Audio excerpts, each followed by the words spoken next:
Alô, povo do samba, aqui é o Márcio Pereira e está começando mais um Ateliê do Samba. Continue conectados com a gente.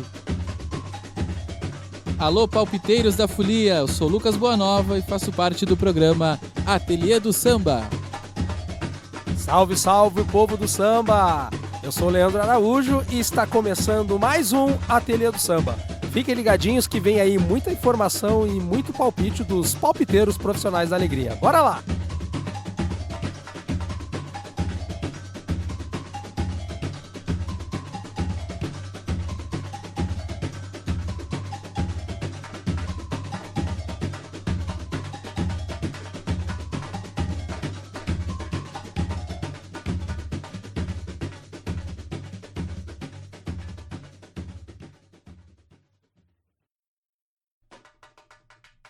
Salve, salve, povo do samba! Está começando o segundo Ateliê do Samba nesse formato podcast, o qual a gente já se propôs a fazer o primeiro episódio aí, né? O Ateliê do Samba já vem com o primeiro episódio e eu quero assim imensamente agradecer a todos vocês que estiveram conectados conosco, que tiveram a paciência extrema de entrar lá no na sua plataforma de streaming preferida e ouvir o podcast, o primeiro podcast do Ateliê do Samba, que foi legal, que foi sensacional, qualidade maravilhosa no estúdio aqui do meu amigo Rodrigão, né? Sensacional.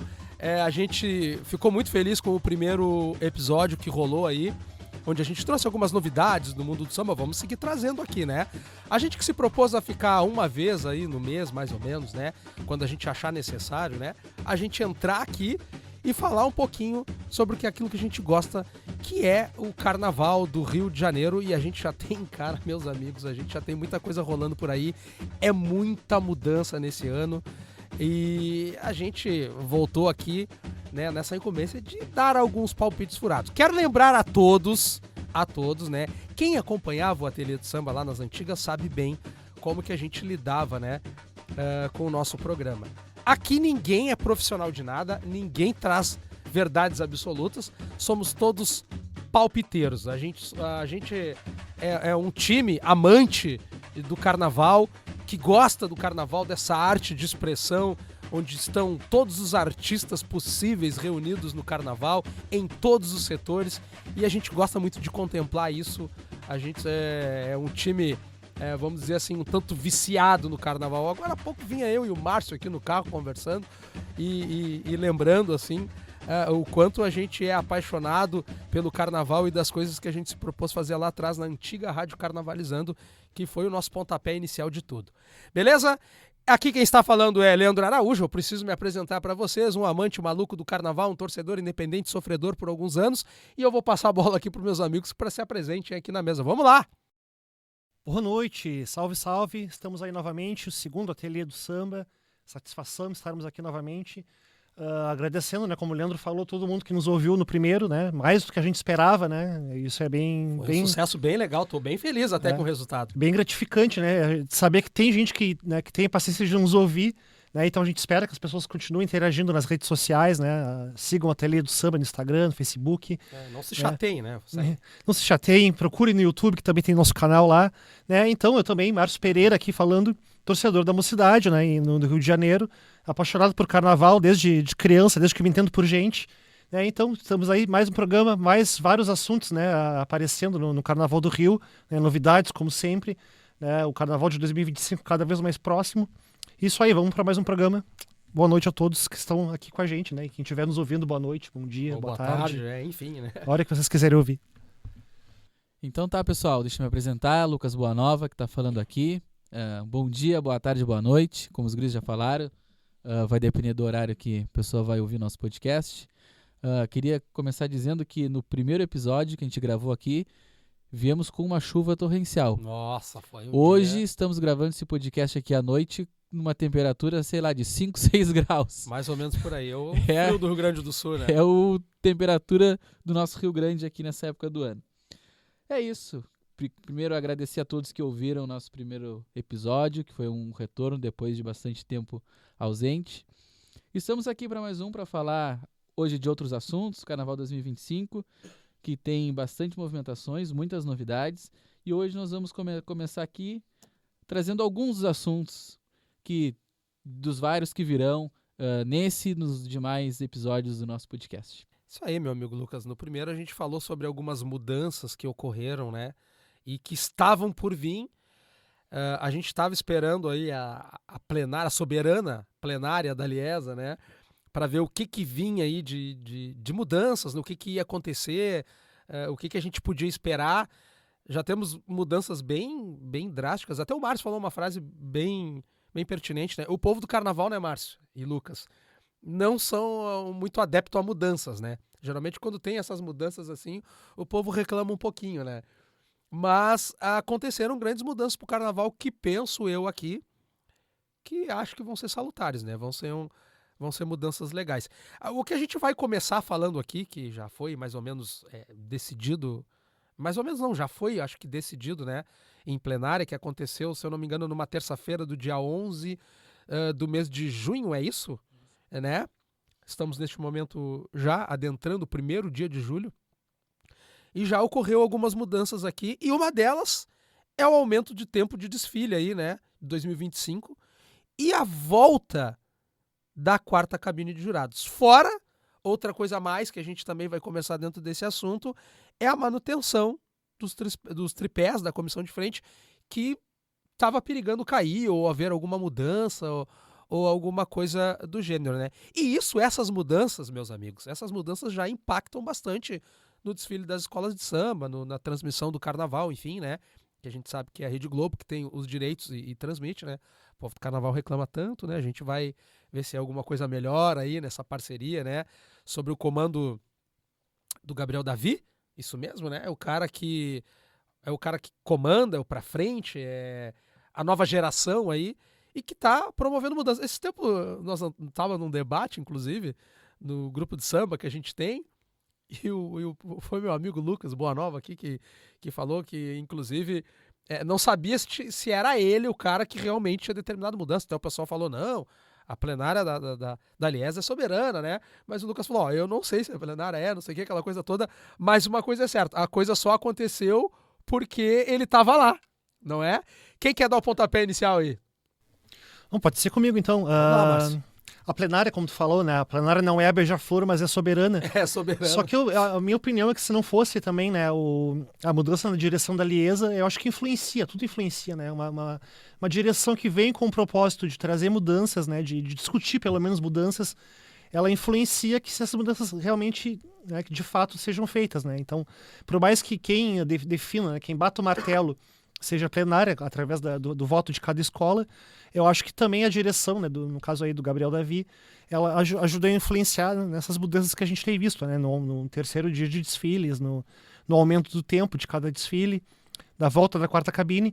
Então no dia 11 de junho teve essa plenária da Liesa, né, com as escolas de samba, né, as 12 escolas representadas, que decidiram então o aumento do tempo de desfile, que até esse ano, 2024, foi de 60 minutos o mínimo, o máximo de 70, aumentou 10 minutos, né, o mínimo 70, máximo 80. E com base nisso aí também, né, muito também por conta disso, vai voltar a quarta cabine de julgamento, né? A gente tinha uma cabine dupla, né, onde eram 3 cabines, uma delas dupla, onde ficavam dois módulos de jurado de cada quesito, e vamos ter a volta da quarta cabine. E aí, como as escolas, né, comissão de frente, casal de mestre-sala e porta-bandeira, eles param na frente de cada cabine, né, para não ter uma correria, né, desnecessária das escolas, ou elas terem que diminuir de tamanho, né, para conseguirem cumprir o tempo. Também foi acordado que o tempo seria maior a partir de 2025. O que para mim, eu acho que para muita gente que acompanha carnaval é um pouco de resgate daquilo que a gente via um tempo atrás, né, uns desfiles maiores, né, um pouco menos de correria, a gente espera que não seja tão corrido, né. Eu achei positiva essa mudança, né, a volta da quarta cabine. Eu não vejo muito sentido em ter uma cabine dupla, né, um lugar onde tu pode errar mais e outro não, tu não pode errar aqui porque aí acabou com o teu desfile, né. Tu erra na vestida da cabine dupla, praticamente perde o carnaval. Mas lá na frente pode perder, que não tem problema. Algumas pessoas até, Márcio, eu vi assim, lendo os comentários na internet, que é onde o povo do samba tem voz, né? Onde todo mundo tem voz hoje em dia, é que a cabine dupla, ela era algo que era um desconto praticamente dobrado, assim, né? Porque era uma dupla punição, né? Era uma dupla punição. Aí, exato. Tipo, e isso, não que fosse injusto, né? Eu até não creio que os resultados foram injustos de uma forma gigantesca, né, de uns anos para cá, mas que acabava de uma forma ou de outra interferindo. Eu vi bastante gente levantando essa polêmica aí, né, e falando sobre isso, e que a quarta cabine, obviamente, ela pode estar vindo a aparecer muito por conta, talvez, desses questionamentos, e obviamente uma coisa implica a outra, né? Aí a gente sai em torno de 60 a 70 minutos para 70 e 80 minutos, se eu não me engano, né, que vai Isso. ficar, que as escolas vão ter até por conta dessa quarta cabine. A situação de ter a cabine dupla, eu até não acredito que fosse injusto, porque a cabine dupla era para todas as escolas, então não era injusto, porque todas as escolas estavam Exato. Todo seguindo mundo... essa regra exato. do julgamento. Mas, como o Márcio falou, é fato, né, que se ficavam os pesos diferentes. Se eu cometo um peso, um erro na cabine dupla, ele não tem o mesmo peso de eu cometer um erro na cabine individual. Então eu acho que dessa forma, tendo as cabines, não tendo a cabine dupla, ficam todos os avenidas, se eu errar no primeiro módulo, vai ter o mesmo peso que eu errar no último. Porque quando eu errava na cabine dupla, aquele erro contabilizava 2 vezes. Principalmente para quesitos, por exemplo, comissão de frente, mestre sala e porta-bandeira. Um casal que erre na cabine dupla perde 2 pontos ali. Então, não é que eu ache injusto, eu não achava realmente correto com o desfile, entendeu? Porque tinha um peso maior essa cabine, né? Pra quem já foi no Carnaval do Rio, já viu o desfile lá, acontece bastante, né? O problema de evolução, né? A escola vem correndo na frente de tentando não correr na frente de uma cabine, aí passa a última cabine lá, agora posso correr, então ela vai até o final, tentando não perder ponto de ter passado do tempo. Então eu acho que aumentando o número de cabines, né, tu consegue ter uma amplitude maior do julgamento também, né? As escolas vão ter que cuidar mais, tanto a evolução quanto o mestre sala e porta-bandeira, comissão de frente, né?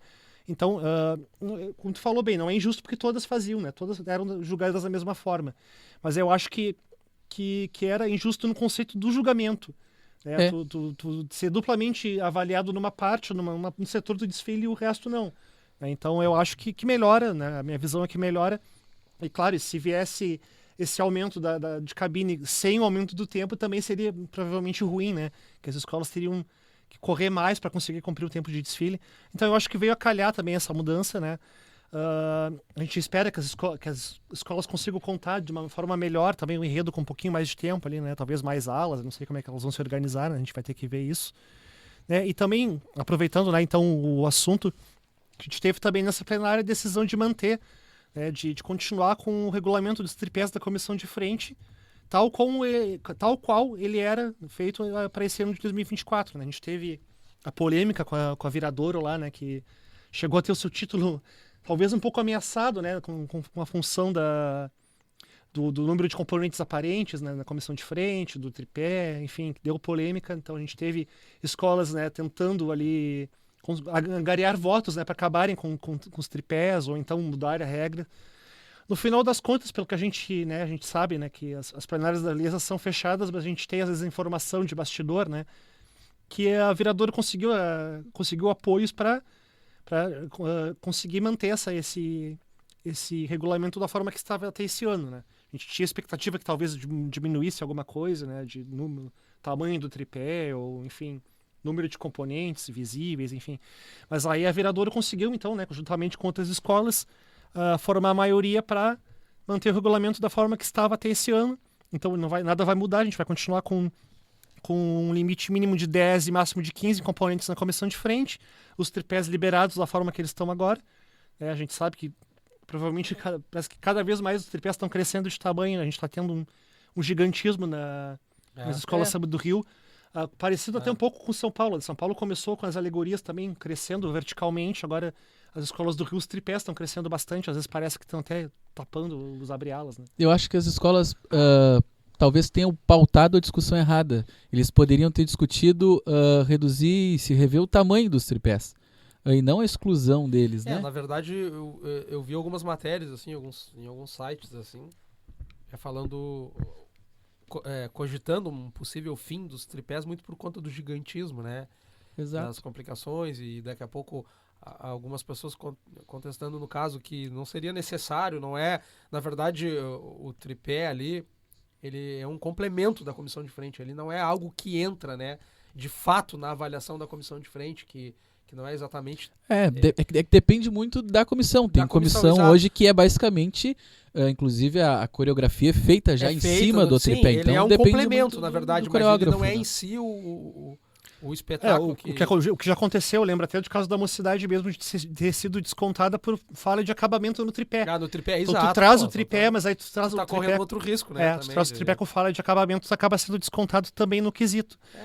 Mas eu acho realmente que eu achava uma atitude muito radical acabar com os tripés. Eu acho que podia se discutir sim a diminuição ou algum tipo de limite neles, né? Ou então essa questão também de vir, 15 pessoas podem aparecer, mas aí tu tem dentro do tripé 40 pessoas também.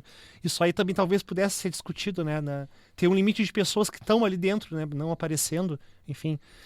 Mas eu acho que acabou se mantendo da mesma forma, né? A gente não vai ter essa mudança para 2025, pelo menos. Né? Eu não vi como injustiça o título da viradora, para toda essa polêmica do tripé, né? Mas a discussão da viradora nem era em relação ao tripé, né? Era a discussão do regulamento de se estava aparente ou não, se ele era considerado componente ou não. Os Era uma mais discussão... saudosistas aí, os mais antigos, né? Vão lembrar que a época as comissões antigamente eram na cara e na coragem, né? Era resolvido era na dança, né? Eu acho que...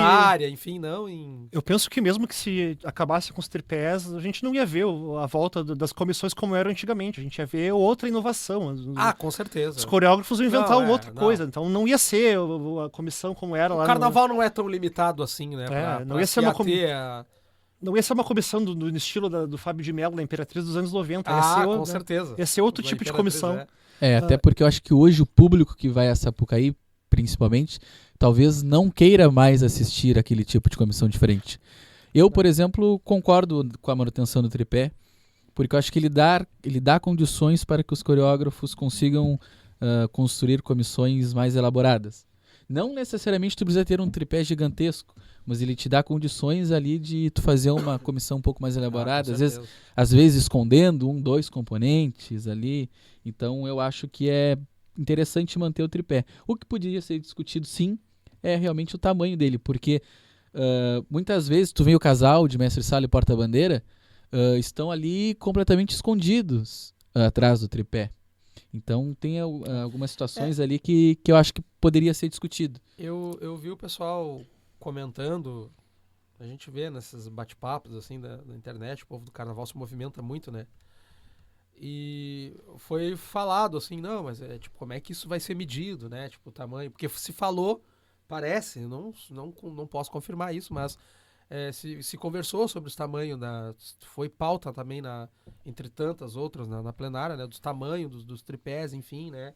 E o seu objetivo de fato, né? Perante a comissão de frente. E tipo assim, como é que eles iriam medir? O cara não vai estar lá com uma, né? Não, medindo o tamanho, enfim. Mas o tripé tem, né? Eu quero acreditar que o pessoal possa usar, né, o recurso do tripé, mas que pode ter bom senso também, né? Usar um pouco do bom senso, assim, do que de fato é útil, enfim. É que é um espetáculo, né? A gente tem que levar em conta isso. E às vezes a gente tem que ver até que ponto o gigantismo, ele de fato vai trazer algo benéfico na hora do quesito a quesito, no ponto a ponto, que a escola disputa de fato, né? A gente tem que lembrar também, o Lucas falou bem aí, toda a polêmica da viradora foi por conta do componente, se estava aparecendo ou não. Mas isso tudo se deu também por conta desse componente que estava dentro da serpente lá. Exato. Que ele colocou nas redes sociais como era feito, né? Talvez se não tivesse colocado... Se tivesse ficado quietinho na dele lá, não tinha rolado isso. A gente nem ia saber. Eu mesmo achei que fosse tipo o drone lá do Aladim da Mocidade. Mas né? A discussão com a viradora era com o pessoal que tava na palha ali, né? Não era com ele, também, né? mas aí começaram a ver a comissão por conta dessa postagem do componente. Parece que começou entendi. aí por conta dele, né? Começou a rolar... Ele colocou todo como era feito, olha, aquela parte dele da serpente, né? E aí foi se ver de novo a comissão da viradora como tinha sido feita. E aí viu-se que talvez tivesse algum problema com os componentes que estavam atrás da palha, enfim. Então talvez se ele não tivesse colocado aquilo, essa discussão nem teria começado, Nem né? existiria. Eu não lembro agora se foi a Virador, eu também a gente não tem como saber, né? Como eu falei, a plenária da Liesa costuma ser fechada, né? Então teve uma escola, acho que foi até a Virador, provavelmente, que uma das justificativas que eles colocaram para não ter alteração de regulamento é que já estava com tudo pronto, né, todo o projeto montado para 2025. Então eles teriam que repensar todo o projeto se não tivesse tripé mais. Acredito que além da Virador, outras escolas já teriam pelo menos uma ideia do que fazer. Né? Então, talvez se essa discussão volte por um próximo ano, né, com um tempo maior, né, para as escolas se adaptarem. Se trocar, ou se tirar o tripé, ou se mudar tamanho. Com as escolas tenham como se planejar, para não ser uma coisa... A gente até pensava, não é em cima da hora, nós estamos em junho, né, mas agora em julho. Mas o carnaval, cada vez mais, ele é feito, né, de uma forma antecipada. As escolas acabam um ano, às vezes já tem um enredo pro próximo ano, antes do desfile atual, né? A Grande Rio esse ano já tinha um enredo. Né? Já tinha um enredo no desfile antes de desfilar. Isso cada vez mais é assim. Então, os coreógrafos, né, que é cada vez mais um quesito, né, concorrido, né? As escolas brigam pelos melhores coreógrafos. Quando sai o enredo, o coreógrafo já começa a pensar no que ele vai trazer. Então, tu ter a certeza de que tu vai poder trazer o tripé ou não faz muita diferença para eles também, né? Então, acho que por isso, né, também por isso, né, uma das justificativas de manter da forma que estava esse ano. Talvez para um próximo ano acaba correndo uma mudança. Eu quero colocar junto aí dentro dessas mudanças, falando do tripé, do aumento do tempo de desfile, outra coisa até que, se me permitirem, não tá na pauta, assim, mas eu quero ouvir a opinião de vocês sobre as escolas ganharem 2 ensaios técnicos por escola. Vocês acham... Claro, óbvio que isso é maravilhoso, né? É óbvio que para as escolas isso é bom. Creio muito que seja por conta das mudanças, mas o que vocês acham, né, das escolas ganharem esses 2 ensaios a mais aí? E também já quero aproveitar para encaixar outra pergunta para vocês, para a gente debater rapidamente isso daí. Como é que vocês enxergam também, assim, vocês enxergam com bons olhos a função da quarta cabine de separar e o aumento, enfim? Bom, começando pela situação de 2 ensaios técnicos. Primeiro, eu acho maravilhoso, porque quem acompanha o carnaval talvez perceba ali que o grande momento do povo que acompanha o carnaval lá no Rio de Janeiro são os ensaios técnicos. É onde as comunidades os ensaios técnicos vão... são maravilhosos, cara. Onde o povo realmente se diverte, não tem fantasia. O ensaio técnico com a mocidade foi uma coisa que eu me diverti pra caramba. O Fabato junto na mesma ala. Pô, foi um troço muito divertido. Então eu acho que assim, é maravilhoso porque é um dia a mais que talvez o povo do samba tenha a oportunidade de se divertir e o pessoal tá alegre, é leve. A escola faz ali, aproveita para realmente fazer o seu treino, seus testes, o que funciona, o que não funciona. Um dia de teste a mais, tu pode fazer no primeira vez um teste, não deu muito certo, então a gente já vai pro segundo ensaio já mais com a realidade do desfile. Então eu acho muito bom. Mais um dia de calendário no Carnaval Carioca, que a gente sabe que movimenta bastante. Em relação à quarta cabine, na minha opinião, é o mais correto. Como a gente já falou ali anteriormente, eu acho, mais equilibrado a disputa. Porque acaba essa situação, se eu cometi um erro, ele ter um peso maior. Se eu cometi um erro na cabine dupla, tinha um peso maior que cometer um erro na primeira cabine lá no início do desfile. Então, eu acho isso que fica mais correto, na verdade, o regulamento com 4 cabines. E tem outros fatores também que interferem. Eu acho que serão 2 cabines de cada lado da Sapucaí. E a gente sabe que isso, por exemplo... Hoje, até pelo gigantismo das comissões de frente e tudo mais, as comissões geralmente se apresentam somente para o lado que está o júri. Então, tendo 2 cabines, fica até mais equilibrado para o pessoal da arquibancada. A gente sabe que quem estiver do lado do par e do lado do ímpar, ao menos ali vai ter 2 apresentações, porque hoje geralmente, e principalmente quando se leva tripé, o tripé vira geralmente para o lado do júri e quem está do outro lado, que está na arquibancada, acaba nem acompanhando as apresentações. Vão ser 2 no lado par e 2 no lado ímpar. Então acho que aí também já tem um ganho até para quem vai acompanhar o desfile. Acho que fica mais bacana, mais interessante para quem estiver lá. Não, o Lucas me contemplou bem nas falas dele, né? Essa questão das cabines, né? Do lado par e lado ímpar. Geralmente quando a gente vai comprar ingresso para o Carnaval do Rio, é uma coisa que eu levei em consideração, para onde vai ficar virado, né, a comissão de frente, porque eu vou pro Carnaval do Rio, eu quero ver a comissão de frente, né, então realmente as comissões, né, eram viradas sempre pro lado, né, para um lado. Quem estava do outro lado acabava não acompanhando da mesma forma, né? Então não deixa de ser injusto com quem está lá, né? Que não paga um ingresso que não é barato, né? Como eu tinha falado antes, eu acho justo também a questão de ter uma cabine a mais, né? Ser um julgamento mais equilibrado mesmo, ser as escolas conseguirem serem julgadas, né, de uma forma melhor. Eu acho que vai ser um julgamento mais justo, né? Com todas elas, eu imagino. Eu já tinha comentado isso antes, mas então aqui ratificando. Com relação, né, a outra questão que tu falou também, complementando também essa parte das cabines. As cabines, como vão ficar 2 de cada lado, né? As escolas, imagino, as escolas vão ter essa preocupação, né, de se apresentarem para os 2 lados. Eu acho que realmente vai ficar bem melhor. Com relação aos ensaios técnicos, né, o Lucas também falou aí, é importante lembrar que os ensaios técnicos até então, eles são gratuitos Os ensaios técnicos são gratuitos no Rio de Janeiro. Achei que era para parar aqui, né? Não, só pra falar isso. Não, pode ir, vamos. Os ensaios técnicos são gratuitos até então, a gente espera que continue assim. Como o Lucas falou, é uma oportunidade das comunidades acompanharem de perto as escolas, né? Muitas vezes as pessoas não têm essa condição de acompanhar o desfile em si, né? Ou vão para o setor 1, né? Às vezes conseguem ingresso no setor 1, que não é oficialmente o desfile ainda, né? Eu amo o setor 1, gurizada. Mas eu já fecho para tudo que é lado ali, e o setor 1... onde a mágica acontece, na verdade. É, né? muito bom tu acompanhar o desfile do setor 1. Mas aí, então, o povo vai ter mais um dia para acompanhar as escolas, né? A gente espera que continue gratuito. Vai ter também, eu acredito que isso também se levantou essa hipótese por conta do que aconteceu esse ano com a Mocidade, né? Que ela teve que fazer o segundo ensaio porque teve problema técnico no som, né? A gente espera que também essa questão seja mais equalizada agora para 2025, né? Para os próximos ensaios, né? Acho que também por isso, né? Foi uma questão que se levantou.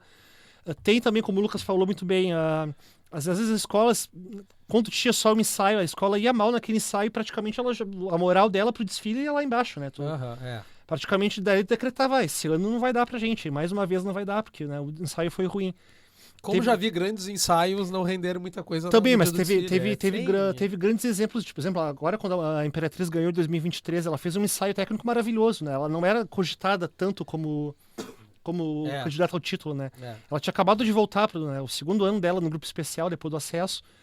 A partir do ensaio técnico da Imperatriz, ela começou a ser cogitada. Não, a Imperatriz vem para disputar título. Não, e principalmente relacionado ao samba, porque tu tendo um ensaio só, teu samba tá ali, tu faz um ensaio de rua, mas quando tu vai para Sapucaí, é diferente. Então, tu ter mais um ensaio para fazer uma correção no andamento do samba, para saber o momento de segurar e tal, eu acho que é importante para as escolas conseguirem ter um dia a mais de preparação. Como o Leandro falou, claro que acontece, né, alguma escola ter um ensaio maravilhoso e o desfile não ser à altura, mas geralmente é um termômetro do que pode acontecer na Sapucaí, então eu não vejo como ruim, né? Não tem como ver como ruim. Se continuar gratuitamente, né, pro povo ir, não tem como achar ruim, né? Tem um dia a mais de calendário, né? No último programa a gente estava... Não, e aqui, fazer um adendo, a transmissão da Liga eu acho muito boa. A transmissão da Liga dos ensaios técnicos. É boa, é sempre muito boa. É muito boa. Eu quero até trazer um questionamento para vocês aqui, porque eu vi por cima essa notícia, confesso que até a gente pode falar isso nos próximos episódios, a gente confirmar. Porque eu vi que tem informação que a Liga vai disponibilizar também um ensaio para cada escola sobre as luzes da Sapucaí. Está dentro destes dois ou é um outro momento? Não, pelo que eu entendi, eu posso não ter visto da melhor forma, mas pelo que eu entendi, as escolas, né, que até então só a campeã tinha teste de luz e som, né? Todas teriam um desses 2 ensaios, pelo que eu entendi, teria o teste de luz e som. Todas elas teriam essa oportunidade. Eu não consigo confirmar, mas pelo que eu andei olhando por cima, assim, era que todas teriam. Né? Então, geralmente é a campeã que tem, né? Não, eu sei que no último carnaval todas tiveram a oportunidade de ir a Sapucaí e fazer lá os seus ajustes para saber, é neste momento aqui que eu quero que apareça a luz, de tal e tal distância, mas não no ensaio. Aí, essa informação que se no ensaio geral elas vão conseguir já fazer o teste da luz. Talvez elas nem queiram também pra tem... esconder pro daqui a desfile pouco oficial, pode ter né? alguma jogada aí né, de Mas eu sei esconder. que elas tiveram essa oportunidade porque a Viradouro, até vi num outro podcast, que foi a Priscila, a coreógrafa da Grande Rio, falando que foram na Sapucaí, fizeram testes de luz. Por exemplo, eu quero que a luz acenda a luz azul nos 120 metros. Eles tiveram esses tipos esses ajustes. Esses ajustes. Eu não imagino que eles vão entregar todo o ouro, né, no ensaio, né? Provavelmente vai ver como é que funciona, o que pode ser feito, né, nesses ensaios. Eu acabei encontrando aqui a matéria que o Gabriel Davi fala isso, né, que pela primeira vez as 12 escolas terão a oportunidade de testar a luz e o som. Vão ser 3 escolas por dia nos ensaios, né? Eles vão utilizar a quinta, sexta, o sábado e o domingo da semana antes do carnaval. Então, será quase um pré-carnaval, diz ele, né? 4 dias. Ah, pois é isso que eu pensei. Boa. Imagino que seja um desses dois ensaios. O pessoal que vai tirar férias já pode emendar ali, na semana antes. Já vou até pensar nisso já. Já vai pro Rio de Janeiro antes, já fica lá, né, pelos ensaios, né? Imagino que seja o segundo ensaio de cada escola, então, esse teste de luz e som. Realmente é uma inovação, né? Eu acho que ajuda todas as escolas, né? Já cada vez mais a luz também é importante, né? Com essa iluminação nova. Não, sim. Isso aí agora com certeza vai... Então é mais uma oportunidade das escolas fazer esses ajustes, eu acho. Pessoal, para nós, então, tocar para frente, matar isso aí, eu quero só outra coisa também que eu sei que não estava na pauta, mas assim, eu andei olhando e acho importante nós fazer brejeiramente uma passagem aqui. É sobre uma polêmica que eu vi, né? E de bate-papo de internet, né? Para variar, eu quero só a opinião de vocês. Já é o segundo ano que a Tuiuti está encomendando samba. E eu vi uma grande polêmica sobre não incentivar compositores, e tal. Será que funciona, né? Tá deixando para trás uma ala de compositores, enfim. E aí eu acho pertinente nós, já que a gente está em anos de grandes mudanças, né, para o carnaval. Só queria rapidamente a opinião de vocês aí. E outra coisa que eu vou dizer também, antes de pedir a opinião dos guris, já me lembrei disso agora, neste momento. Lá quando você entrar na sua plataforma aí de stream preferida, onde você vai estar ouvindo, né, o Ateliê do Samba, eu sempre deixo uma perguntinha. Ficou no último programa uma perguntinha lá, poucas pessoas acho que interagiram, acabaram não vendo. Eu vou deixar lá uma pergunta também, a mesma coisa que eu tô aqui largando pros guri fazendo uma pergunta, eu vou deixar para você lá também. Participa com a gente, né? Entra conosco lá, inclusive no nosso Instagram, né? No Ateliê do Samba também. Mas enfim, guris, o que vocês acham sobre isso? Então, é uma discussão realmente que, se a gente for parar para falar, vai fazer um programa só sobre isso, né? Mas a Tuiuti tem esse costume já há alguns anos, né? Não todos os anos ela fez isso, mas por vários anos ela encomendou samba, né? Geralmente para o Cláudio Russo, Macir Luz, né? Esse grupo de compositores. No ano que ela fez disputa, acabou o samba do Cláudio Russo também se sagrando campeão. Aí tem que ver também como a escola tem a ala de compositores dela, né? O que ela espera da sala de compositores, né? Talvez ela ache que a ala não conseguiria, talvez, sambas à altura, né? Tem que ver, né, com a direção da Tuiuti o que eles pensam. Eu, particularmente, como sou fã do Cláudio Russo, eu acho que é bem difícil um samba encomendado pro Cláudio Russo não ser bom. Né? Pode ser também esse o pensamento, né, da direção do Tuiuti. Não tem como esse samba sair ruim.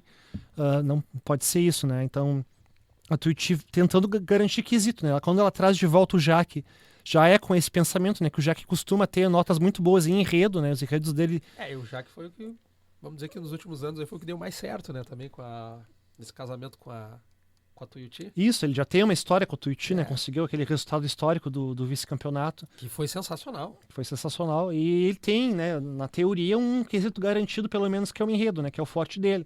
Então a Tuiuti, imagino eu, trazendo, né, essa encomenda de samba pro grupo do Cláudio Russo, tenta garantir, ou pelo menos chegar o mais próximo de garantir a nota máxima em samba enredo.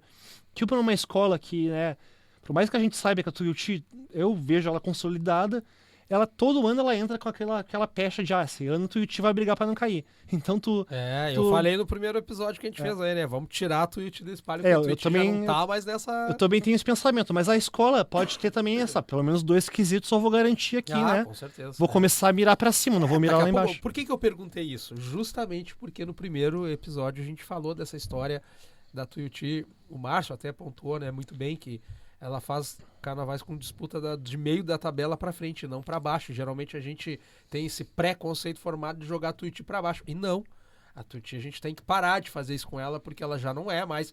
Eu diria que a Tuiuti, a gente pode, tá aí os resultados, né?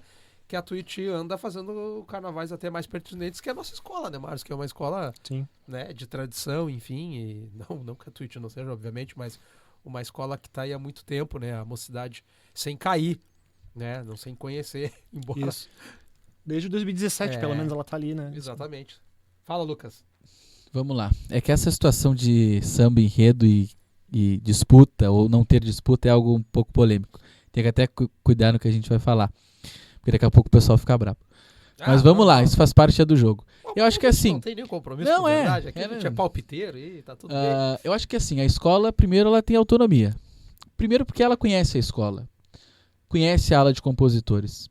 Hoje, no Rio de Janeiro, a gente sabe que a gente vive... durante muito tempo se falou sobre os escritórios do samba e tal. Exatamente. E muito tempo se acusou Cláudio Russo e André Diniz, que seriam 2. Mas a gente sabe que tem hoje uns 7, 8 escritórios. Até mais, né? Sim. Então, assim, a diretoria conhece a ala. Será que a ala realmente está lá? Porque a gente sabe que existe, por exemplo, eu, Lucas, assino samba, mas vai ver lá, o compositor é Cláudio Russo. Então, tem um fator. E tem um outro detalhe que aí eu acho que talvez pode ser a situação da Tuiuti. Primeiro, eu acho que eu concordo com o Márcio. Quando ela chama Cláudio Russo, possivelmente Moacir Luz, que é quem geralmente está com ele ali fazendo samba, ele tenta garantir a nota, garantir o quesito, e também já fazer um samba de acordo com o enredo. Né? Por exemplo, esse ano a gente viu no Carnaval que o Salgueiro tinha um samba e o enredo foi pro outro lado. Se via-se uma coisa na avenida e se escutava outra. E aí, acho que foi um dos problemas do desfile de Salgueiro. Quando tu encomenda um samba, possivelmente esse problema tu não tem. E tem um outro fator, que quando a escola encomenda um samba, ela diz assim, olha, Márcio, eu vou te pagar 80 mil reais para tu me entregar um samba. Então ela não tem a obrigação de repassar pro compositor E é um samba que pode ajustar diretamente com o carnavalesco e enfim, né? Tipo, a gente sabe, por exemplo, tem escolas que os compositores ganham as disputas e tem lá o direito de arena. Só que hoje o dinheiro é repassado para as escolas e as escolas repassam para os compositores. Inclusive isso é uma grande briga entre os compositores, porque as escolas ficam com uma parte. Quando eu faço uma encomenda de samba, eu compro o direito do samba. Então eu posso estar, Cláudio Russo, vou te pagar 50 mil. E aí, direito de arena, eu recebo 500. Então, é economicamente para a escola bom esse negócio também. Negócio, Porque eu compro os direitos do samba e fico com ele para mim. Então, pode ser por aí uma situação da escola também.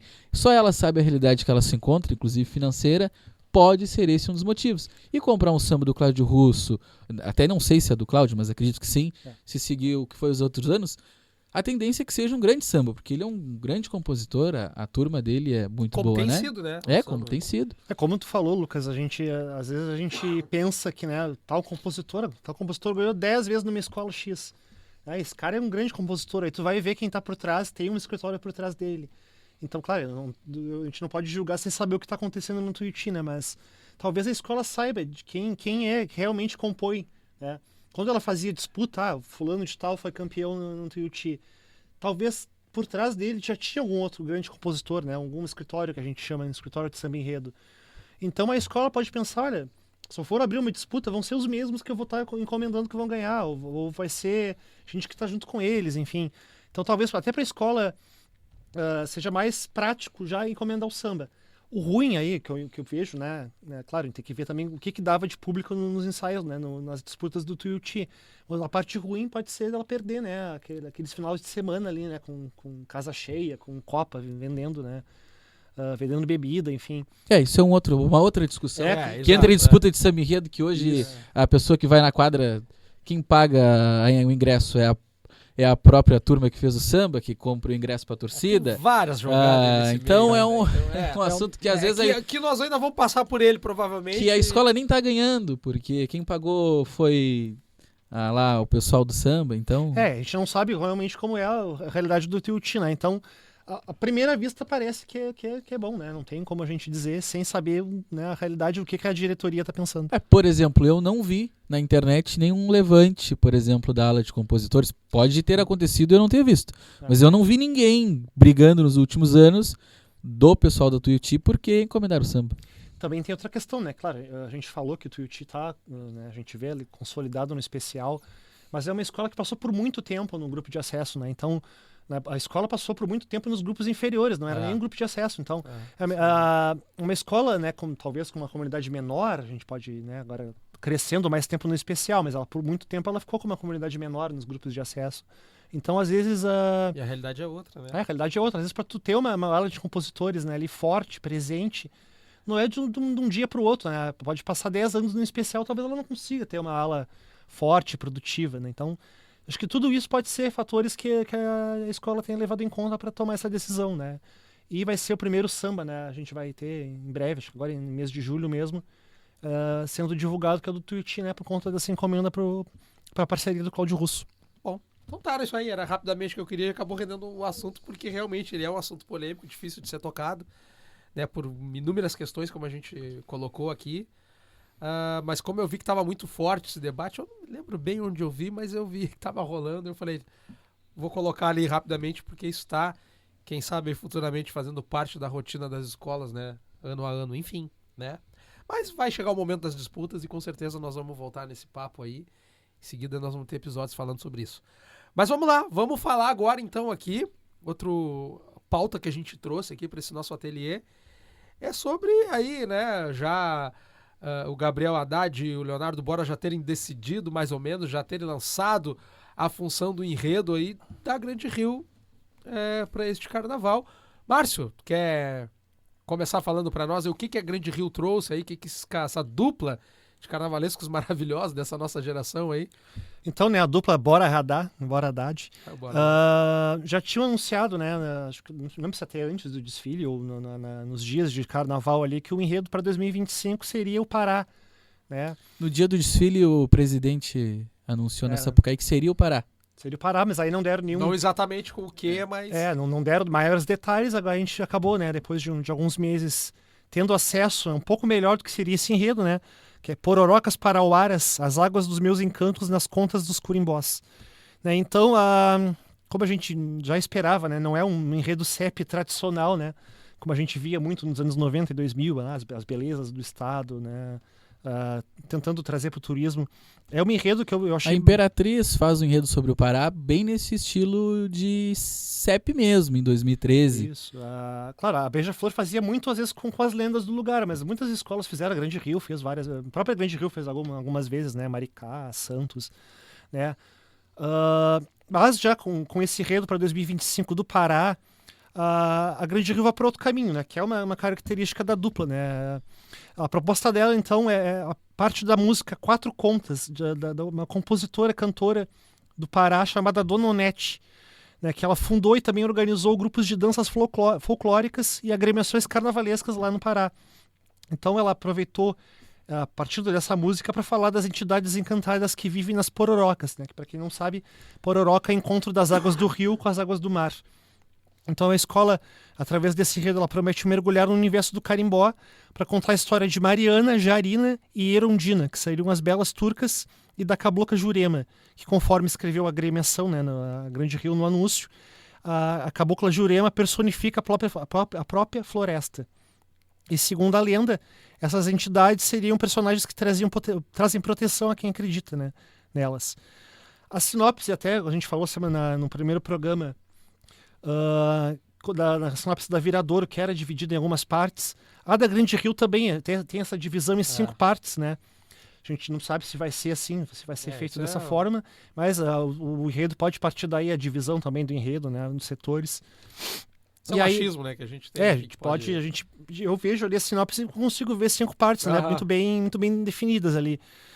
Contando a história, então, dessas personagens, eu achei bem interessante também, né, que é um enredo leve, me pareceu uma sinopse leve de se ler. Ela é, de certa forma, lúdica, ela não é uma coisa maçante de ler, né? Por mais que tu não conheça a história, tu lendo ela, né, desde o começo ali, através de trechos da canção da Dona Onete, eu achei bem tranquilo de entender. Então é uma lenda que eu não conhecia, né? Como sempre o Carnaval O Carnaval sempre nos sempre ensinando, trazendo sempre coisas que a gente não conhece, né? A parte 1 ali, eu destaquei aqui, que ela coloca, que vem na sinopse. No balanço eu conto uma história de princesas e encantarias, areias, brumas e barro. E aí na parte 5 ela traz, né, um trecho da canção Quatro Contas, que fala então desses personagens que não deixam a pessoa cair, não deixam ela tombar, né, quando ela acredita, né, quando ela leva consigo essa proteção. Então é uma forma, né, como eu falei, uma forma de trazer um enredo sobre uma localidade sem entrar naquele lugar comum, né, de só falar as belezas do lugar, né. Claro que com certeza vai vir as belezas do Pará no enredo, né, falando de rio, falando de mar, né, da própria cultura paraense, mas ele aproveita para trazer uma história, né, como a própria Beija-Flor fez em 98 sobre o Pará. O Lucas estava me lembrando aqui antes da gente começar a gravar. A própria Beija-Flor trouxe em 2004 com Manaus ali, também trazendo lendas do lugar para contar a história. A Grande Rio fez isso também num carnaval que acabou sendo prejudicado pelo incêndio, né, com Ijurerê Mirim, que era 2011. 2011, que era 2011, sobre Florianópolis, né, que era lendas, né, da A Ilha Encantada da Magia. Isso, que era a gênese de Florianópolis através de uma lenda, né, para falar do lugar. Bem legal era esse... Eu gosto muito do Carnaval que samba até pegou hoje. fogo 2 vezes. Duas É. vezes. A né? Grande Aquele Rio ano aquele ano foi bem prejudicada. Né, então acho que esse enredo, como eu falei, leve, lúdico, eu acho que tem tudo, né, para trazer um desfile para Grande Rio. Que esse ano, assim, particularmente eu tenho essa opinião, que o calcanhar de Aquiles tenha sido assim um entendimento do enredo. Tinha um bom samba, a Grande Rio tinha uma plástica maravilhosa, né, a lenda também, né, que foi contada ali a história do livro, né, sobre né, o nosso destino é ser onça. Talvez fosse um pouco difícil de se entender, assim, para quem não tem um contato direto com o livro. O enredo me pareceu um pouco menos direto do que esse agora para 2025. Então eu tenho uma expectativa boa com esse enredo da Grande Rio. Um detalhe interessante assim que eu tava olhando aqui é que eles estão trazendo uma pesquisadora junto, né, para desenvolver esse enredo. Até eu anotei isso aqui para falar. Becker, eu acho, não sei se é Becker, ou não sei como é que se lê. Biquer, não sei como é que é. Talvez seja assim. Se alguém nos ouvir, até pedimos desculpa, a gente não sabe como pronuncia. A gente não sabe aqui, tem muita coisa que a gente não vai saber pronunciar. Eles anunciaram ali então que o enredo, pesquisa e o texto são do Gabriel e do Leonardo Bora, né? Exato. A pesquisadora convidada é a Rafa Biquer. E teve os assistentes de pesquisa e criação, né? Patrick Tomás, Rafael Gonçalves, Sofia Schweck e Theo Neves. Então, me parece, né, a minha opinião, que é um enredo bem interessante. É um enredo interessante e acho que vai ser um troço muito bem desenvolvido, né? A gente sabe que deles a gente pode esperar dessa dupla aí, né? Um grande enredo, ainda mais tendo pesquisadores aí juntos aí, que eu acho que vão trazer situações interessantes. É legal que a Grande Rio aí tá se propondo fazer praticamente um mergulho nas águas amazônicas aí, né? Numa jornada meio mística, assim, numa situação mística, né? Eu acho que vai dar bom, Crisada. Vai dar bom, acho que vai dar bom. Dá pra esperar grande coisa dessa dupla aí, né? Na minha opinião, hoje, na atualidade, a dupla de carnavalescos da Grande Rio, pra mim, são top 1. Em termos tanto de enredo, como concepção e realização. Eu fiquei impactado com o carnaval deles desse ano de 2024. Esse carnaval aí foi... O enredo que... E aí é uma situação que até vale discutir na frente também. Se os jurados já não vêm com o julgamento de enredo pré-avaliados.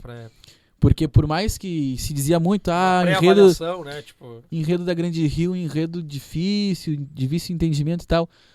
Mas talvez na Avenida não tenha sido tão complexo assim. Talvez tenha tido escolas com um enredo mais difíceis no desfile, notas um pouco até melhores que a Grande Rio.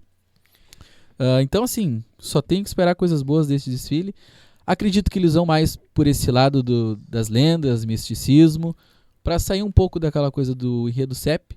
E com certeza Grande Rio vai vir brigando. Já falamos aqui, acho que no podcast anterior, quem ouviu já sabe a minha opinião, que eu coloquei a Grande Rio como a favorita das favoritas, tendo a posição de desfile. Acho que eles têm tudo.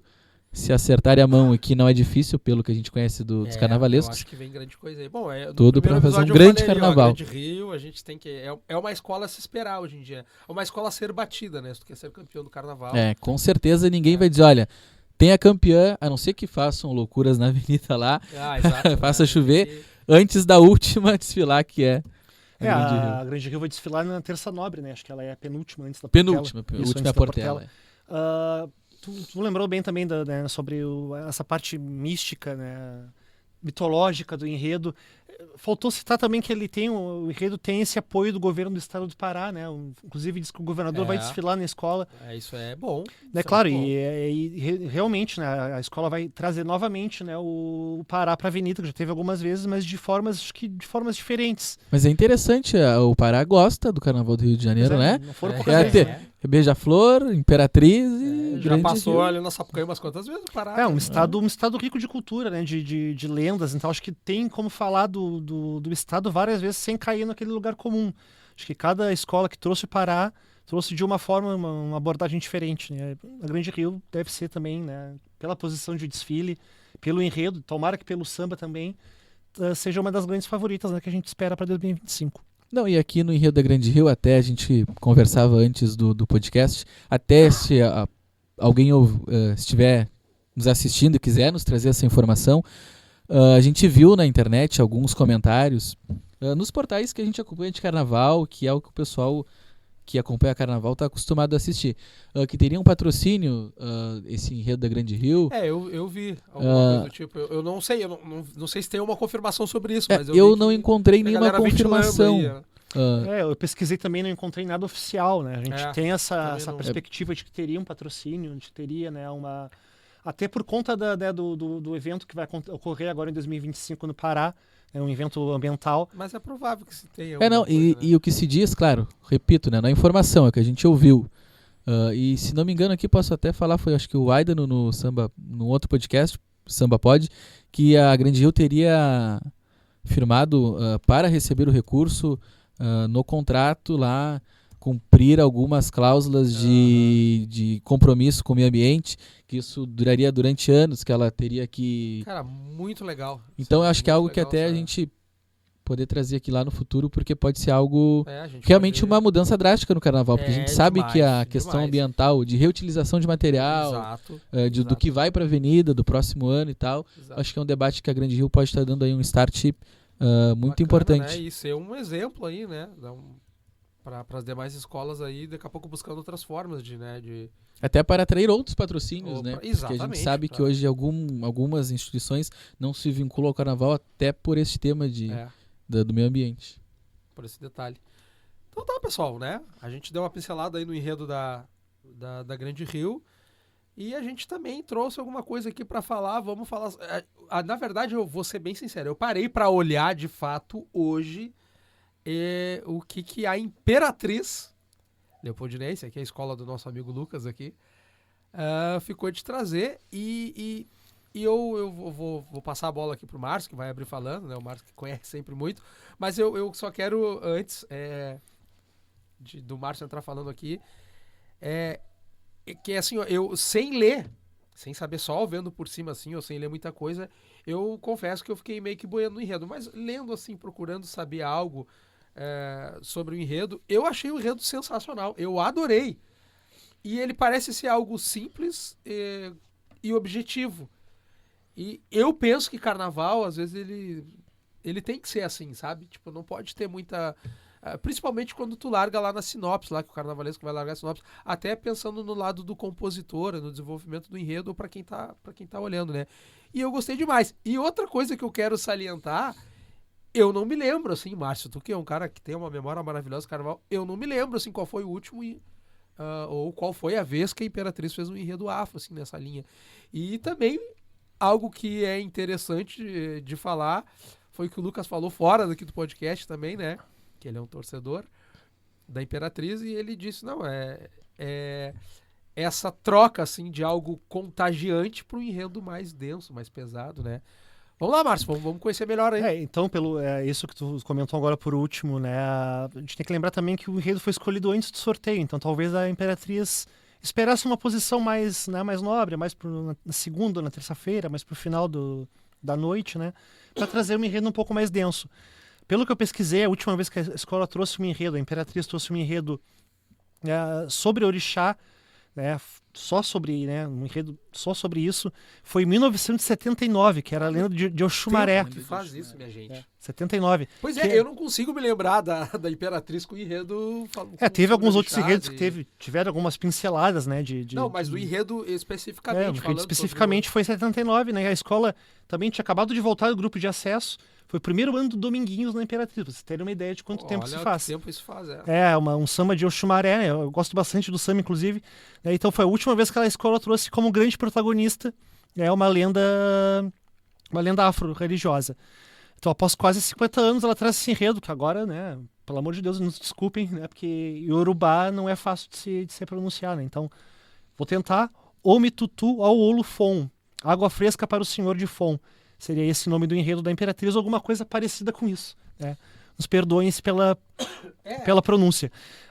Então, a história em si é uma história bastante conhecida para quem é, né, no candomblé, Umbanda, que é a história da viagem de Oxalá ao reino de Oió para visitar Xangô, que ele era o governante de Oió. Então, segundo Leandro Vieira coloca no começo da sinopse, esse texto que ele apresenta é fruto da escuta que ele já ouviu de pessoas que conhecem as religiões afro, né? Ele na condição de ouvinte, tudo que ele pesquisou com essas pessoas, que ele ouviu da sabedoria ancestral deles, né? Das pessoas que guardam esses conhecimentos. Então ele descreve na sinopse tudo que ele ouviu com um pouco da imaginação dele também. Eu achei um enredo, o Leandro falou muito bem também, eu achei um enredo dos mais fáceis que eu já li do Leandro, assim. Eu achei bem simples, assim. Bem simples, objetivo Ele achei descritivo, tu consegue imaginar as cenas que ele descreve na sinopse, né? Quando eu vi o enredo, eu esperava uma coisa realmente mais densa na sinopse, inclusive. E eu achei bem o contrário, né? Lendo esse texto. Tu consegue imaginar tudo que ele descreve ali, né? Com riqueza de detalhes, né? Um texto bem descritivo mesmo. Também fala toda essa preparação de Oxalá até a viagem, todos os percalços que teve no caminho, né? A chegada dele ao reino de Xangô. É uma história, como eu falei, uma história que não é desconhecida para quem é das religiões afro. Já teve algumas vezes que chegou a ser trazida alguma coisa parecida no Carnaval do Rio, de São Paulo. Mas eu gostei bastante da forma que o Leandro coloca esse texto, né? Um texto que acho que busca mesmo realmente trazer essa história de uma forma não maçante, uma forma que as pessoas entendam. A gente conversou lá no grupo, né? Eu falei ali, o Lucas ainda se manifestou. Eu gostei muito lá do Testamento da Cigana, né? Aquela coisa toda, né? Eu vou dizer, meu gosto pessoal, tá? E óbvio que é só o meu gosto e tá tudo bem, meu gosto também não importa muito. Pra mim era um dos melhores sambas do Carnaval, eu adorava aquele samba.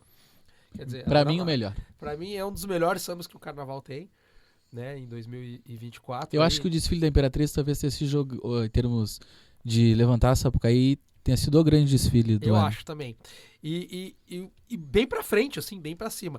Aí o que tu faz? Aí e o Leandro, ele é muito bom nisso, ele é sensacional.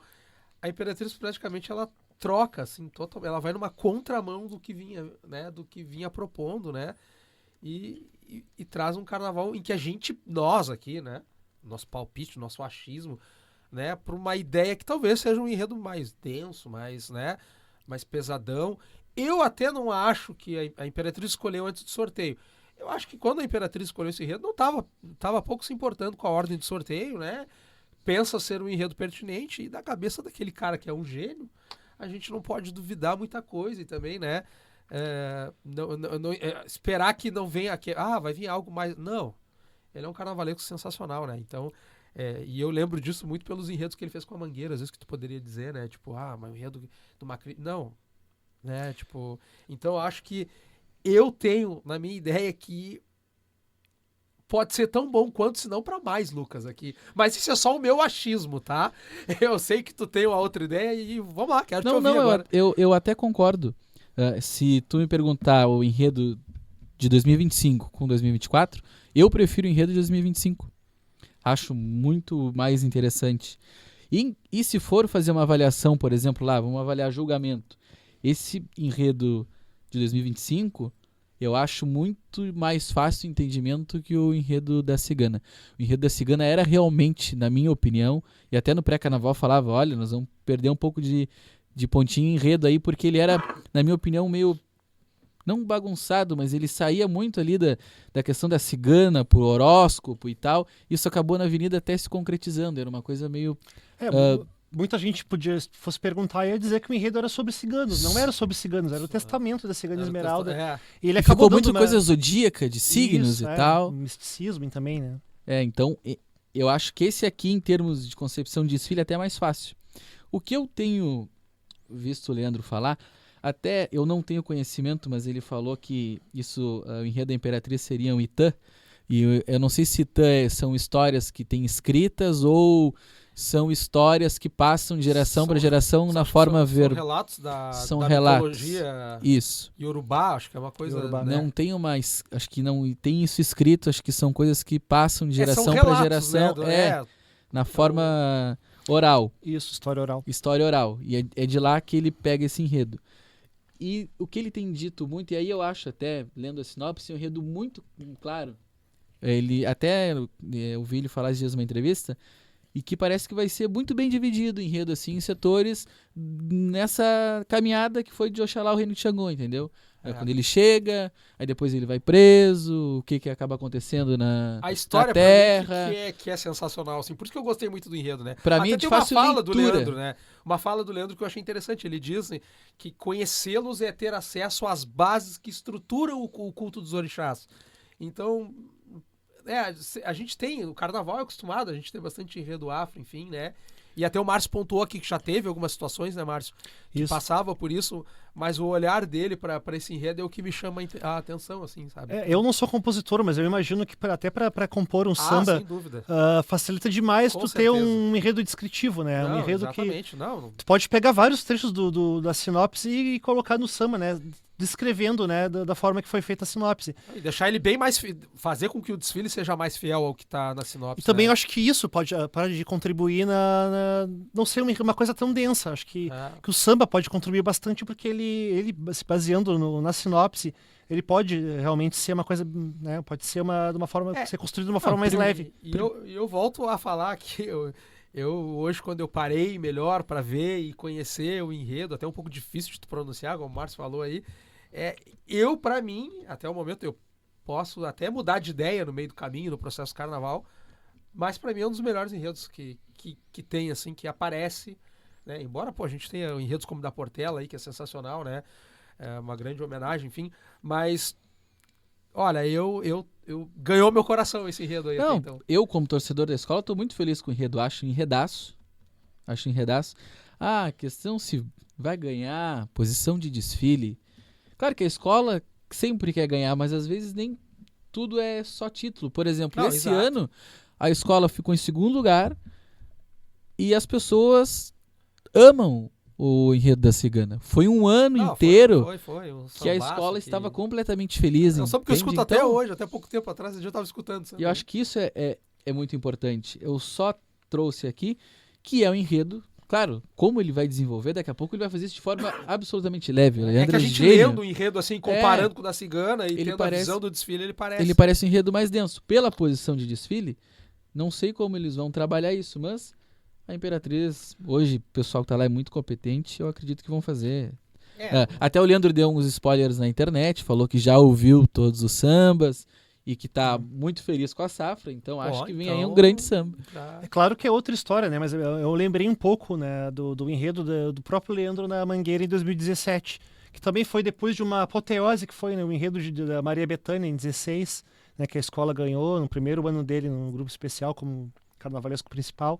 Ele trouxe um enredo sobre religiosidade em 2017, que foi outro enredaço, né? Um desfile... Pois eu tô olhando por esse prisma, Lucas, nesse que o Márcio está pontuando, entendeu? Tendo como base os enredos que ele fez na Mangueira. Cara, que todo o tempo que ele teve na Mangueira, ele foi feliz. Pra mim, pro meu gosto, tá? Pode ter tido um carnaval outro mais de destaque ali, enfim, né? Até o carnaval campeão que ele tem. Mas eu enxergo por esse prisma, ele foi muito feliz, assim. Esse enredo que eu citei aqui de 2017... É um enredo sobre religiosidade que várias escolas trouxeram. Imperatriz trouxe, Império Serrano trouxe, Mocidade trouxe. Né, mas eu gostei muito da forma que o Leandro fez isso É o na olhar Mangueira. dele, né? A visão O, dele. o olhar dele nesse enredo foi feito de uma forma leve, né? Tratou, para mim, uma das melhores imagens do carnaval nos últimos tempos aí foi aquele tripé de Oxalá, Bah, aí Jesus Cristo. Ah, que ele- maravilhoso. que ele conseguiu. Eu não sei se aquilo foi desmontado pela Mangueira ou está em algum lugar. Aquilo Aquilo devia tá exposto em algum tinha que lugar, estar né? exposto em Aquilo algum ali é lugar. uma imagem histórica do carnaval, assim como aquele carro da Beija-Flor lá, né? É uma forma de tratar me fugiu a palavra agora, mas que é essa relação entre o Oxalá, né, da religião afro, e Jesus Cristo, né, na religião católica, como Xangô e São João Batista, enfim, né, ele conseguiu trazer de uma forma simples, uma forma leve, trazendo um tripé que girava e mostrava cada hora, né, uma figura. É isso aí. Sincretismo religioso Sincretismo, brasileiro. exatamente. Sincretismo, O isso aí. sincretismo ele conseguiu trazer de uma forma leve, direta. Então eu tenho uma expectativa boa com esse enredo também, principalmente por causa da sinopse. Eu já li, acho que, se não todas, a maioria das sinopses dele no carnaval. Pra mim, essa daqui é a mais fácil de se entender, até mais fácil que a Eu sempre gostei da sinopse dele, né? Pra mim, algumas, sempre assim, foram- pra mim, pro meu entendimento, às vezes era um pouco rebuscado, né? Um pouco rebuscado que eu não conseguia entender. Talvez seja falha do meu entendimento, né? Mas essa aqui eu achei realmente esplendorosa, assim. E aqui um ponto importante que ele, pelo menos, coloca. Ao que parece, era um pedido da escola. Eu não sei se um pedido da comunidade, mas ele sentia, ao conversar com as pessoas da comunidade, que a Imperatriz queria fazer o enredo afro. Então acho que ele também está antenado, ambientado com a escola. Então, e essa questão da sinopse, as últimas entrevistas que eu tenho visto dele, na verdade já faz mais ou menos aí 1 ano e tal, que ele tem muito batido nessa tecla de fazer um carnaval que as pessoas que estejam lá na Sapucaí consigam entender. Ele tem falado muito sobre isso. Nem sempre consegue, é verdade, nem sempre tu vai conseguir. Mas ele tem falado muito isso, que ele quer fazer carnavais de fácil leitura, para que as pessoas consigam... Eu acho incrível que ele consiga pensar nisso e que consiga, de certa forma, apresentar isso na Sapucaí. Isso que tu falou também de ser talvez um desejo da comunidade, aconteceu com a Mocidade há pouco tempo também, né? A Mocidade desde 76 não tinha um enredo majoritariamente afro, né? Exatamente. E aí teve Oxóssi, que era um pedido grande da comunidade.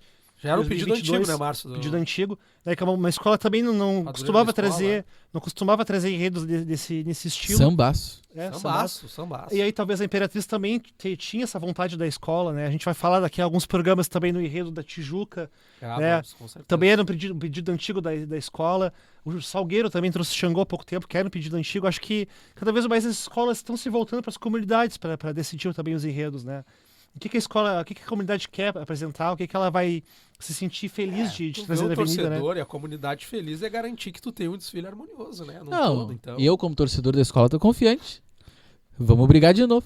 Eu acho também. Lucas, eu acho que a tua escola tá com uma grande chance aí de apresentar um grande enredo. E pra mim, né, até o momento é o que me ganhou. Não vou dizer que é um dos melhores, porque é complicado a gente falar isso, né?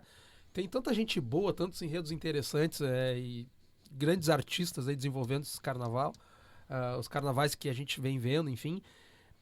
Mas é o enredo que agora até o momento ganha o meu coração. Um ano, até se comentar aqui, um ano de enredos muito interessantes.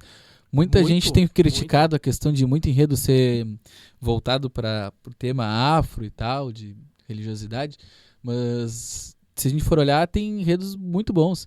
A Portela, a Beija-Flor, Imperatriz, Tuiuti. E dentro dos afros a gente tem enredos muito diferentes entre muito distintos. Né? Exatamente. São coisas distintas. Embora estejamos dentro do mesmo assunto, mas são coisas diferentes. Dentro do mesmo universo, né? Mas não é exatamente a mesma coisa. E claro que torna o carnaval mais interessante. Quem ganha é o carnaval, né? E essa situação é porque são todos enredos iguais. Isso também é uma questão das pessoas não conhecerem, né? Exatamente. Porque não é algo relacionado na maioria de conhecimento das pessoas, então todo mundo coloca no mesmo bojo ali. Não são coisas diferentes. Vão nivelando o mesmo E falando particularmente desse enredo da Imperatriz, também ele traz na sinopse que, com base nessa visita de Oxalá ao reino de Xangô, até hoje no Brasil são feitos rituais, né? Com base nisso. Então, não deixa de ser atual, porque Não, continua com sendo certeza. feito, né? Continua sendo Com certeza. continua sendo trazido por quem segue as religiões, né? Candomblé, Umbanda, enfim. É o enredo atual, com certeza. É isso aí, gurizada. Eu acho que por hoje, acho que a gente está contemplado com todas as pautas. Não sei se alguém quer colocar mais alguma coisa, né? Então tá, eu acho que valeu o programa de hoje. A gente consegue chegar numa ideia legal, né? E eu acho que eu já vou fechar por aqui. Não esqueçam a todos que estão ouvindo aí, nos segue lá no nosso Instagram, né? Nas nossas redes sociais. A gente tem um canal no YouTube, te inscreve lá.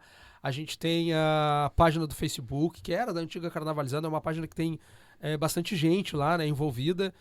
E, claro, vamos fortalecer aí, vamos compartilhar, você que está ouvindo, né? Manda aí pro seu amigo, enfim, que gosta do carnaval. Dá o playzinho, ajuda a gente aí e tamo junto, né? No próximo episódio vamos estar aqui falando de carnaval. Eu quero agradecer a todos que estiveram ouvindo desde o início até aqui e já desejo a todos aí, né? Uma boa noite, uma boa tarde, uma boa manhã, enfim, uma boa madrugada, independente do momento que você está ouvindo. Vou deixar com os meus amigos aqui se despeçam e vamos lá. Então, como o Leandro falou, né? Agradecendo a todo mundo que teve a paciência de nos ouvir até agora, né? Pedindo para que as pessoas nos procurem nas redes sociais, Instagram, Facebook, no YouTube. Quem quiser também nos ouvir nas plataformas, estamos aí em várias plataformas, Spotify, YouTube Music, Apple. No Deezer. Deezer. Music, Então, a gente realmente está fazendo um programa, né, como a gente fazia antigamente na Carnavalizando, que é um programa que visa falar com uma linguagem simples, né, ser muito... Exatamente, aqui a gente não... sem rebuscar demais o assunto, a gente não é especialista de nada aqui, a gente Exatamente. fala como torcedor, como amantes do carnaval. como amantes do carnaval, a gente fala aqui de uma forma que tenta ser mais direta com o público, né, com quem nos Márcio, escuta, boa. que tem essa paixão pelo carnaval que nem a gente, então a gente tenta chegar dessa forma mais tranquila, mais direta. Então, quem quiser também mandar sugestão de pauta, fazer Exatamente. críticas, sugestões. Entra em contato com a gente lá no nosso Instagram. Lá, no Estamos nosso sempre lá Facebook. de olho, então podem falar com a gente. Muito obrigado a vocês pelo programa. Estaremos em breve de volta com mais uma ateliê do samba. Isso aí. É isso aí, como o pessoal já falou, primeiro agradecer aqueles que já acompanharam o nosso primeiro episódio, E foi muito bom, superando as nossas expectativas. Bastante. Agradecer a todos aqueles que estão acompanhando até agora esse episódio. E fiquem ligados, como os guris já falaram, comentem, compartilhem, mandem sugestões, perguntas. Se quiserem sugerir temas para os próximos episódios, podem sugerir. E até a próxima. É isso aí, fiquem à vontade. Eu até vou abrir uma caixinha de pergunta lá esse tempo. A gente abriu, né? A gente abriu uma caixinha de pergunta lá. Quem quiser dar uma sugestão de pauta, alguma coisa, né? Colaborar. No próximo programa, quem sabe a gente traga algumas novidades, aí algum convidado, né? A gente pode trazer algum áudio aí, alguém que possa colaborar conosco para brilhantar um pouquinho mais o nosso programa, dar uma luz aqui para nós também e fazer com que o programa seja cada vez mais interativo e falando sempre daquilo que a gente gosta, que é o carnaval. Certo, meus amigos? Salve o povo do samba, então, e até aí o próximo Ateliê do Samba. Valeu!